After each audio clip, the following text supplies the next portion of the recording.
반갑습니다. 이원주 세무사입니다. 이번 시간에는 159페이지입니다.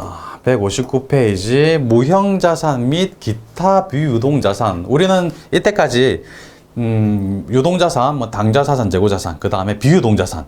비유동자산 뭐가 있었나요? 기억 안 난다고요. 투자가 먼저 왔습니다. 투자. 그 다음에 유형. 이제 나온 거는 무형자산, 그 다음에 기타 비유동자산인데요. 거의 다 했습니다. 어려운 거 다 끝났고요.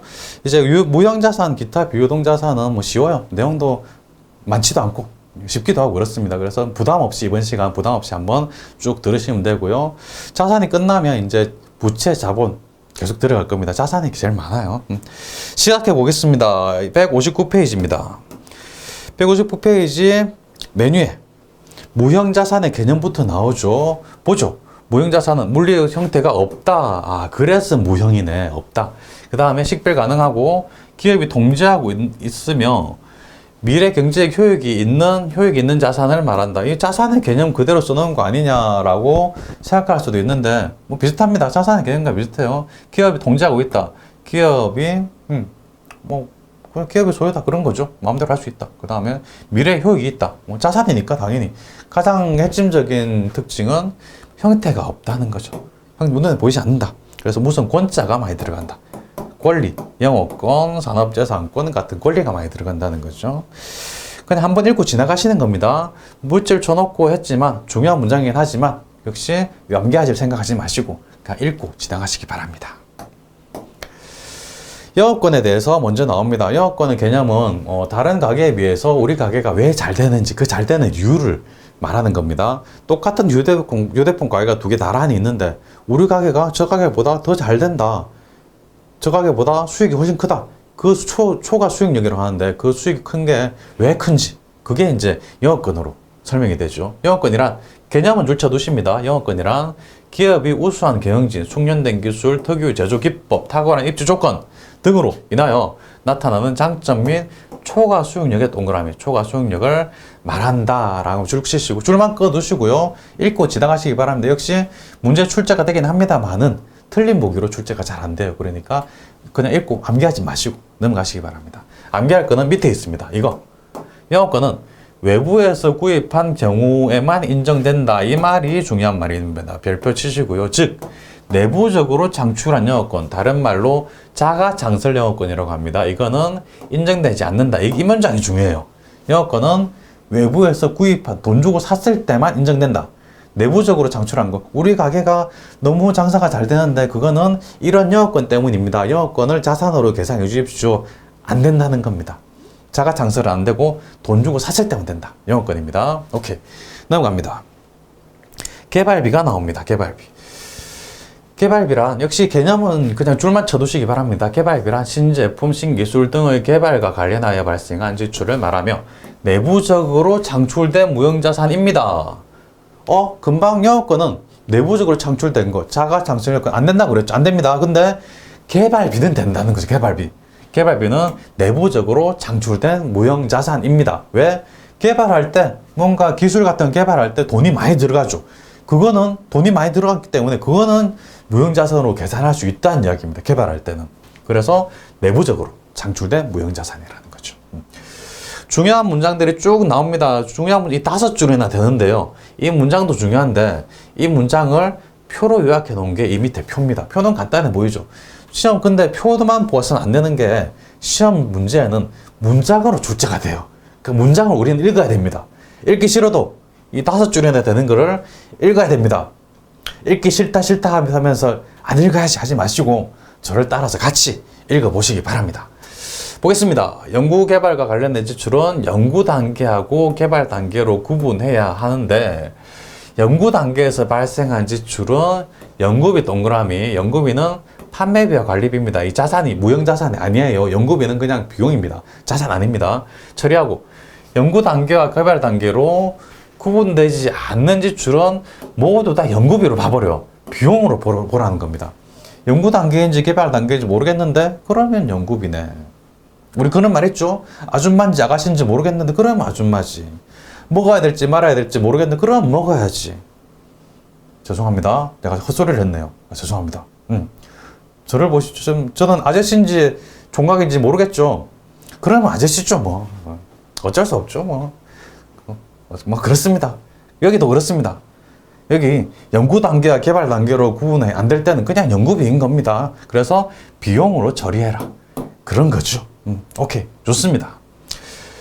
개발 단계에서 발생한 지출 중 인식요건, 자산을 인식한 인식요건을 말하는 겁니다. 자산 인식요건은 여기 밑에 나와요. 어쨌든 인식요건을 충족하는 것은 개발비, 비로소 이제야 개발비, 무형자산으로 인식할 수가 있습니다.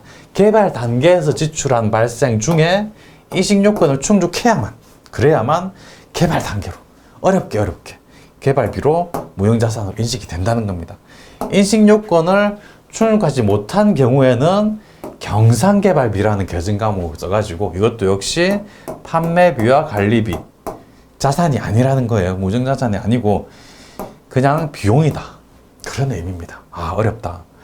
문장 자체가 어려운 게 아니라 개발비로 인정받기가 쉽지가 않아요. 그래서 표로 다시 한번 보겠습니다. 연구 단계 지출일 때는 연구비, 비용으로 빠진다는 겁니다. 그리고 연구 단계와 개발 단계의 구분이 안 된다. 그렇다면 역시 연구비다.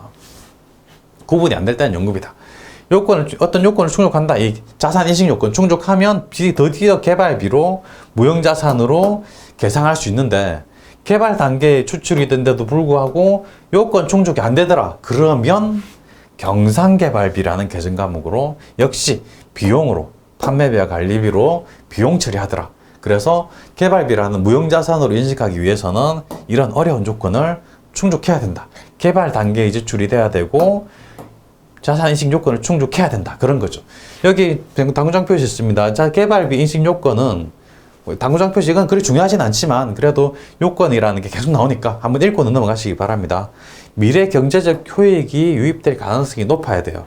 효익이 유입될 가능성이 높고, 그 다음에 개발 단계에서 발생한 지출을 진례성 있게 측정할 수 있어야 된다. 금액이 얼마인지 알아야 된다는 겁니다. 이게 돼야 인식 요건을 충족하는 거다. 따라서 인식 요건을 충족하고 개발 단계의 지출이라면 개발비, 무형자산으로 분류한다는 거죠. 넘어가겠습니다. 밑에는 산업재산권입니다. 산업재산권보다는 아까 봤던 영업권하고 개발비가 훨씬 중요하고, 산업재산권은 그냥 개념 정도 아시면 됩니다. 일정 기간 동안 독점적 배타적으로 이용할 수 있는 권리가 산업재산권인데, 뭐 이런 것들이 있다. 특허권, 실용신앙권, 의장권, 이런 권자가 들어가는 이런 것들이 산업재산권이다. 그리고 라이선스, 프랜차이즈, 저작권, 뭐 소프트웨어, 임차 권리금 이런 거는 다 무형자산의 일종이라는 겁니다. 특히 시험에 좀 나오는 게 소프트웨어가 시험에 잘 나와요. 이것도 무형자산의 일종이구나 라는 거 아셔야 되고, 그 다음에 라이선스 같은 것도 무형자산이구나. 가끔 출제되는 게 임차 권리금인데 이것도 무형자산의 일종이구나 보고 그냥 이런 게 무형자산이구나 라는 걸 알면 됩니다. 권자 들어가는 건 다 무형자산이죠. 소프트웨어는 좀 일상생활 쓰이는데 이게 권자가 안 들어가니까 좀 헷갈리는 거다 싶어가지고 출제한 한 편입니다. 이건 보면 이거는 무형자산이구나 라는 판단만 할 수 있으면 됩니다. 넘어가겠습니다. 무형자산 상각 별표 하나 있죠. 이 네 가지 항목 사지선다형 문제이기 때문에 이 네 가지 항목 시험 문제 내기가 좀 편해요. 그래서 자주 나오는 편이에요. 보겠습니다. 잔존가액, 잔존가액은 원칙적으로 없는 것으로 본다. 따라서 무형자산의 잔존가액은 원칙적으로 0원입니다. 무형자산은 잔존가액이 없다. 그것만 아시면 되고요. 내역연수는 20년을 초과할 수 없다. 이것만 알면 됩니다. 예외가 있습니다. 예외는 법이나 계약에 정하는 경우를 제외하고, 법이나 계약에서 20년 넘게 정하고 있으면 그 정한 연도로 가는데 원칙적으로는 20년을 초과할 수 없다. 그래서 20년만 아시면 되시고요. 그 다음에 상각방법, 정액, 정률, 연수합계, 상산의 비례, 우리 다 아는 거죠. 이런 것들 합리적인 방법들을 사용할 수 있는데 이게 중요합니다. 합리적인 방법을 정할 수 없는 경우에는 정액법이다. 이게 중요합니다. 위에 세 가지 정리합니다. 잔존가액이 얼마라고요? 0원 없다. 그 다음에 내용연수는 몇 년 초과할 수 없다. 20년. 법에서 정한 경우 빼고. 그 다음에 상합법법, 여러 가지 방법을 사용할 수 있는데 모르겠다. 어떤 방법을 써야 될지 모르겠다. 그럼 무슨 방법? 정액법. 그렇죠. 어렵지 않죠. 그 다음 처리 방법입니다. 취득원가에 상각액을 직접 차감하는 방. 직접법 이렇습니다. 직접법은 차변의 무형자산 상각비, 대변에는 개발비, 해당 무형자산 이름을 바로 써버리는 겁니다. 그래서 개발비를 대변에 써버리면 개발비가 감소한 거죠. 바로 감세시켜주는 이게 직접법입니다. 직접법과 상각 누계액을 무형자산에서 차감하는 형식으로 표시하는 간접법을 모두 둘 중에 하나 선택해서 쓸 수 있다는 겁니다. 간접법은 우리가 감가상각 누계액 했던 거, 그게 간접법이에요. 차변에 무형자산 상각비하고 대변에는 무형자산 상각 누계액. 유형자산 할 때도 감가상각 누계액, 감가상각비 이런 게 있었죠. 그게 다 간접법이었습니다. 직접법이든 간접법이든 기업이 선택해서 마음대로 쓸 수 있다는 겁니다. 네 가지 잘 기억하시기 바랍니다. 잔존가액은 0원, 내용연수는 20년, 초과할 수 없다. 그 다음에 상각방법은 여러 가지 쓸 수 있는데 모르겠다. 그러면 정액법. 그리고 처리 방법은 감가상각, 직접법과 간접법 둘 중에 하나 아무거나 선택해서 쓰면 된다. 그렇죠. 밑으로 넘어가겠습니다. 연습 문제가 나오네요. 연습 문제 보겠습니다. A번. 신기술 연구를 위해 100만 원을 지출했다고 합니다. 연구를 위해 지출했다. 그러면 연급이죠. 모두 현금 지출이니까 대변에 현금 100만 원. 차변에는 연구비 100만 원. 이렇게 회계 처리하면 되죠. 두 번째 B번입니다. 연구 개발을 위한 지출 200만 원이 발생했는데 연구 단계인지 개발 단계인지 구분하기 어렵다. 그렇다면 연구비인 거죠. 차변에 연구비 200만 원. 대변에 현금 200만 원 이렇게 되고요. C번. 신제품의 개발을 위한 지출 300만 원이 발생하였는데 신제품 개발에 성공하여 미래의 경제 효익이 발생할 가능성이 높다. 개발을 위한 지출 발생했고 미래 효익이 높다. 그러면 개발비에 해당이 되겠죠. 개발 지출이고 효익이 발생이 높으니까 드디어 개발비입니다. 차변에 개발비 300만 원 대변에 현금 300만 원.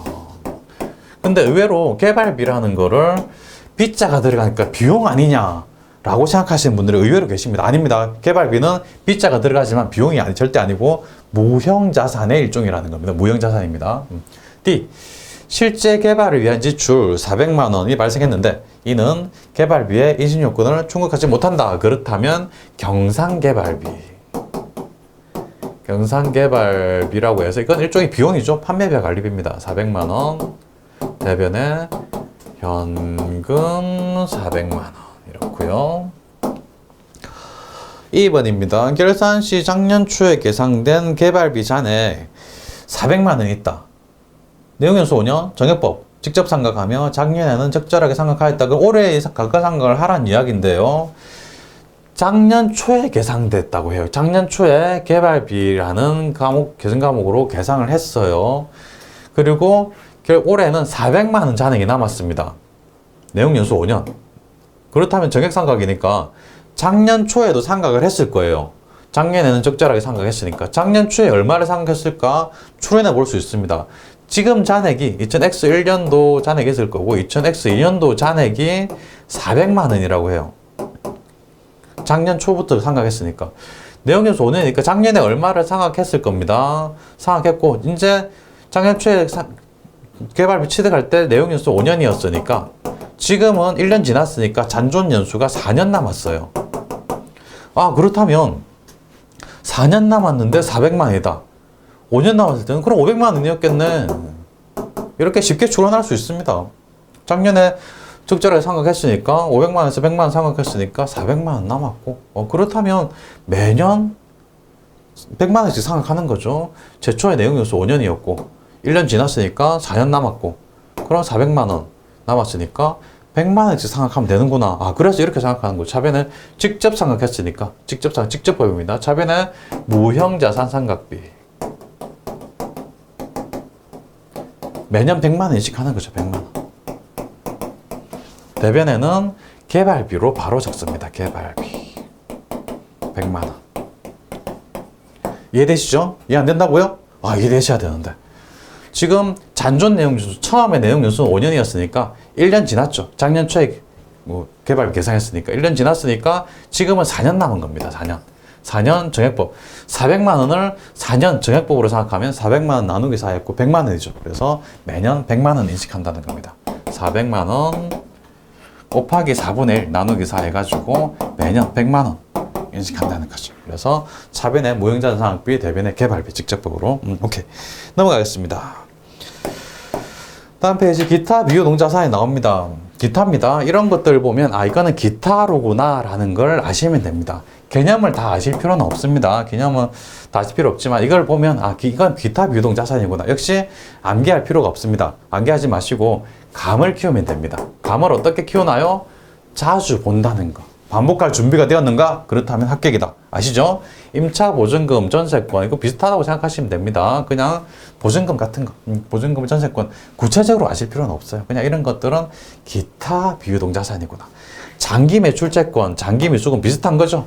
매출채권은 상거래에서 외상으로 팔았을 때, 장기 미수금은 상거래가 아닌 경우에 외상으로 팔았을 때. 근데 장기자가 들어가면 둘 다 기타 비유동자산이 된다는 겁니다. 부도원가 수표에서 많이들 헷갈리시는 게 부도자가 들어가니까 이거 부채 아니냐라고 헷갈리십니다. 자산입니다. 보겠습니다. 어음을 가지고 있는 사람이 어음 금액의 지급을 청구할 때 어음이란 거는 이제 만기가 되면 그 어음을 가지고 만기에 은행에 가면 현금으로 내줘요. 그게 의무입니다. 근데 어음 지급을 청구할 때 지급이 거절되는 경우가 있어요. 은행에 가가지고 어음을 주면서 현금 주세요. 그러면 은행에서 현금이 안 들어있는데요. 그러면 부도가 나는 겁니다. 어음 발행회사가 은행에 돈을 넣어놨어야 되는데 은행에 돈을 안 넣어놓은 거예요. 돈이 없어. 안 넣어놓은 거예요. 그러면 부도예요.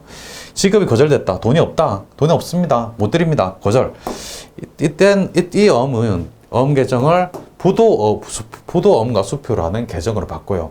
그 순간 어음이 받을 어음이었는데 부도어음으로 바뀌는 거예요. 그래서 차변에 부도어음과 수표라는 계정강을 쓰고 대변에 받을어음 써서 받을어음을 대변으로 가서 없애주고 이거를 부도어음으로 계정명을 바꿔주는 겁니다. 그래서 이거는 부도어음 부도났다. 그게 부채가 아니라 일종의 자산입니다. 일단 부도어음과 수표를 바꿔놨다가 추후에 대손이 확정되면 그제서야 대손 충당금으로 또는 대손상각비로 이게 그 계정을 바꿔주는 거죠. 그래서 부도음과 수표는 자산이다. 일종의 자산이다. 그 정도 하시면 되고요. 문제가 몇 개 안 됩니다. 바로 풀어보겠습니다. 162페이지에 있는 객관식 문제 바로 풀어보겠습니다. 1번 보겠습니다. 1번 다음 설명 중 가장 올바른 회계처리 방법을 설명한 것은 1번 기계장치를 구입하는 과정에서 발생된 보험료는 판매비와 관리비에 포함된다. 일반적인 보험료는 판매비와 관리비가 맞습니다. 맞는데 구입하는 과정이 굉장히 긴 경우가 있어요. 한 1년 넘는 경우가 있어요. 그럴 때는 보험료, 그때 그 취득과 관련된 보험료다. 그렇다면 그때는 이게, 그 판매비 관리비가 아니라 취득 원가에 포함되는 경우가 있어요. 그래서 1번은 100% 맞다라고 말은 못 합니다. 2번, 연구비와 개발비에는 전액 비용 아니죠. 개발비는 무형자산이죠. 자산입니다. 비용이 아닙니다. 3번, 자가 창설 영업권, 내부 창설된 영업권은 무형자산을 견할 수 없죠. 그렇죠. 영업권은 내부 창설 안 됩니다. 돈 주고 상금은 됩니다. 그래서 답은 바로 3번입니다. 4번, 무형자산은 진부화되거나 시장 가치가 급히 하락해도 감액 손실을 인식할 수 없다. 인식할 수 있는데 감액 손실에 대해서는 시험에 거의 안 나와요. 그래서 감액 손실이 뭔지 아실 필요는 없습니다. 그냥 3번이 너무 확실하기 때문에 3번을 답으로 체크합니다. 2번입니다. 무형자산의 합리적 상각 방법을 정할 수 없는 경우, 그럼 모르겠다 그러면 정액법이죠. 답이 1번입니다. 3번 보겠습니다. 다음 항목들 중에서 무형자산으로 인식할 수 없는 것은 1번 향후 5억 원의 가치 창출이 확실한 개발 단계에서 2억 원을 지출하여 성공한 게 확실하다. 어떤 효익이 확실하다. 개발 단계다. 그렇다면 개발비, 무형자산 맞죠. 개발비. 2번 내부 창출한 상표권 기말 시점에 회사가 자체적으로 평가한 금액이 1억 원이다. 자가창세 자체적으로 평가했다. 이거는 있을 수 없습니다. 이거 상표권이라 해도 외부에서 인정해 줘야 돼요. 그래서 답이 2번입니다. 개발비는 내부 창출한 게 되는데 그 외에는 내부 창출한 게 인정받기 힘들어요. 3번 통신기술과 관련한 특허권을 출연하는데 1억은 지금 특허권이라는 무형자산 보셨죠? 권자가 들은 무형자산 맞습니다. 4번 12억 저작권 현금 취득. 저작권 외부에서 돈 주고 취득했어요. 오케이, 좋습니다. 맞습니다. 그래서 상표권은 이거는 내부적으로 창출한 거기 때문에 안 된다. 3번에는 2번이 답입니다. 4번으로 갑니다. 다음 중 일반 기업의 기준상 무형자산으로 계산할 수 없는 것은 1번 합병 등으로 인하여 유상으로 취득한 그렇죠. 영업권은 외부에서 돈 주고 사야 돼요. 2번 기업의 프로젝트 연구 단계에서 연구비는 무형자산이 아니라 그냥 판매비와 관리비가 되는 거죠. 답이 2번입니다. 3번 일정한 광구에서 부존하는 광물을 독점적 배타적으로 채굴하여 취득할 수 있는 광업권 맞습니다. 권자 들어가니까 무형자산 맞습니다. 4번 일정한 기간 동안 독점적 배타적으로 일어날 수 있는 산업재산권 역시 권자 들어가니까 무형자산 맞네요. 오케이, 좋습니다. 답이 2번이고요. 5번 보겠습니다. 소프트웨어 개발을 위하여 연구 단계에서 현금 1억 원을 지출했다. 올바른 되겠지. 소프트웨어 연구 단계입니다. 연구 단계. 연구 단계에서는 연구비죠. 연구비는 무형자산 아니죠. 판매비 관리비입니다. 답이 2번입니다. 6번으로 가겠습니다. 다음 중 무형자산에 해당하는 것의 개수는 특허권, 권자, 무형자산 맞죠? 소프트웨어도 무형자산입니다. 임차권리금도 무형자산이죠. 그 다음에 내부적으로 창출된 영업권 이건 아니죠. 영업권은 외부에서 사야 됩니다. 상품권 맞고요. 경산개발비는 개발 단계이긴 한데 인식요건을 충족하지 않았기 때문에 아니고요. 4개 답이 2번이네요. 7번 보겠습니다. 다음 중 무형자산에 대한 설명으로 옳지 않은 것은 1번 무형자산은 영업권 및 개발비를 제외하고 대부분 산업재산권, 광학권 등 독점적 배타적 이용권을 표방하는 권리를 말한다. 맞는 것 같죠? 무형자산은 영업권 개발비 제외하고는 대부분 산업재산, 광학권, 독점 맞는 것 같네. 정확하게 알지는 못하지만 대충 맞는 말인 것 같다. 일단 넘어갑니다. 2번 연구활동으로 인한 창업비, 개업비 등의 지출은 미래 경제 효율을 나타내므로 당해 연도에 무형자산 이렇게 연구활동이다. 연구활동은 연구비죠. 어떤 거창한 말이 있긴 하지만 역시 연구활동에 관한 건 연구비는 무형자산이 아닙니다. 판매비 관리비죠. 그래서 답이 바로 2번. 1번이 뭔가 애매한 말적은 나타날지라도 우리는 앞에 나온 내용만 제대로 알면 무조건 다 풀 수 있습니다. 3번 무형자산의 미래 경제적 효익을 확보할 수 있고 그 효익에 대한 제3자의 접근을 제한할 수 있다면 그렇죠. 자산의 요건이 충족하고 있는 것이 통제하고 있는 것이다. 맞죠? 3자의 요건은 접근을 제한할 수 있고 우리가 내가 마음대로 할 수 있다. 그러면 되는 거죠. 통제할 수 있는 겁니다. 4번 무형자산의 미래 경제적 효익은 재화의 매출이나 용역수익, 원가 절감 또는 자산의 사용에 따른 기타 효익의 형태로 발생한다. 어려운 말들이 적혀 있습니다. 문제를 어렵게 내려고 일부러 어려운 문장을 갖다 놨는데 역시 우리는 풀 수 있죠. 2번 너무 어려운 문장에 너무 집중하지 마시기 바랍니다. 답을 풀 수 있으면 우리는 그걸로 만족하셔야 됩니다. 너무 깊이 들어가면 밑도 끝도 없어요. 넘어갑니다. 8번입니다. 유형자산과 무형자산에 대한 설명으로 틀린 것은 1번 유형자산과 무형자산 모두 업무용으로 사용하기 위하여 보고 그렇죠. 업무에 사용하기 위한 겁니다. 판매하려면 재고자산이고 투자 목적은 투자자산이죠. 사용하기 맞습니다. 1번 맞고 2번 유형자산과 무형자산 모두 비용인식 방법으로 감가상각 방법을 이용한다. 비용인식 방법 말을 좀 어렵게 써놨는데요. 감가상각비 말하는 겁니다. 감가상각비. 유형자산에서는 감가상각비, 무형자산에서는 무형자산 상각비라고 하죠. 비용인식 맞습니다. 3번 유형자산과 무형자산 모두 자본적 지출을 인식할 수 있다. 자본적 지출이라는 거는 유형, 무형 모두 가능합니다. 무형자산 파트에서는 이런 나오지 않았지만 가능은 해요. 4번 유형자산과 무형자산 모두 합리적인 상각 방법을 정할 수 없을 때는 정액법을 사용한다. 무형자산은 맞습니다. 무형자산은 합리적인 상각 방법을 정할 수 없으면 정액법 맞는데 유형자산은 달라요. 유형자산은 해당 자산의 합리적인 방법을 찾아내서 정해야 됩니다. 특히 그 정액법을 무조건 써라 이런 거는 유형자산에서는 없어요. 그래서 답이 4번입니다. 유형자산 합리적인 방법을 찾아내야 됩니다. 찾아낼 수 없다 그런 거 없어요. 무형자산에만 적용되는 말입니다. 9번 보겠습니다.